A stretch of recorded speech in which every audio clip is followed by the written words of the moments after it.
Also, it means that we have not set up an education and training apparatus that allows for the changing dynamics and technology to marry up with the way that you are educated and trained.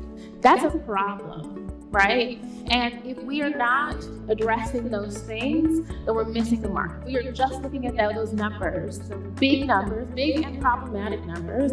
We are missing that there is a whole landscape of challenges that we seek to solve, particularly in a world where cyberspace is made up of, yes, technology, but people and that process doctrine piece, right?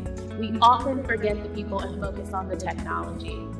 So this strategy focuses on the people piece, and that first imperative is let's get everybody to the table. Let's make sure that this industry is diverse and inclusive and people belong.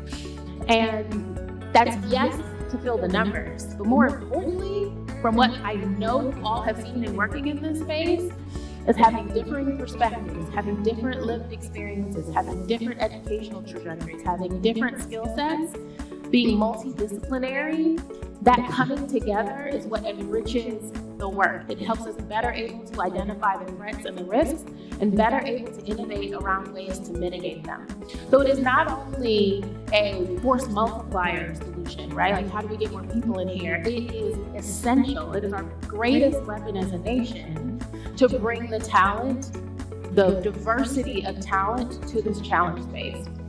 And then on top of that, we build in how do we think about lifelong skill development? I talked about the fact that the industry, the ecosystem changes quite a bit. There's new technology every day.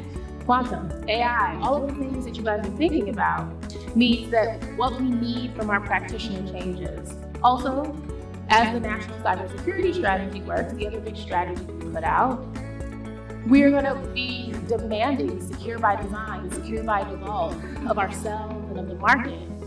And if we're doing that, that means everybody kind of needs to know something about security if you work in cyber.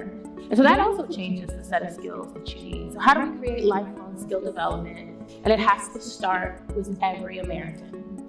Right now, it's reading, writing, and arithmetic that we are focused on as the skills you need to navigate society. But quite frankly, foundational cyber skills are necessary as well.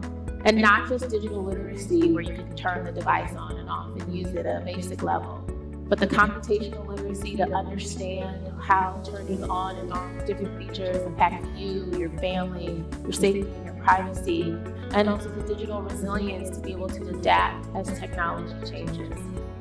So we'll start with that, make sure everybody has foundational cyber skills, and then you can build the occupational cyber skills on top of that. So if you're a nurse and you really need to be able to protect the privacy of your patients if you put their data into the MyChart system or whatever system you're using to support their physical well-being. Or if you decide to work in a cyber career, which is any career that builds, operates, maintains, secures technology, you also need a set of very specific skills. So how do we continue to layer those building blocks on each other? And the best way that we have found to do that is ecosystems. Local, regional, that can be responsive to the needs of that community, that can bring together the federal government, the state and local government, nonprofits like this one, academia, community organizations, around a conversation on cyber workforce that allows for a network that can be responsive to the needs. Employers can tell academics and training organizations and community organizations that provide training, here's what we need out of our people. Here's how things are changing. Here's what we're seeing in the market. Those organizations can then get skill building opportunities through internships and apprenticeships and plug into the places where folks can get the hands-on skills. Community organizations can support the conversation. It can become a kitchen table conversation. And so we're really encouraging that ecosystem model where we hope that organizations like this one will be at the center, right? People need to feel belonging, people need to find community, and people need a variety of ways to hone their skills.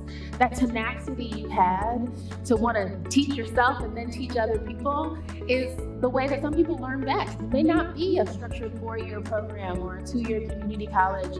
It might be these opportunities for close community contact and learning from someone who you can develop a more personal relationship with, and we want to make room for all of that. And so we're looking at the whole national cyber workforce, including the federal workforce, how we build up the education and training apparatus, but really starting with how do we make sure we're equipping every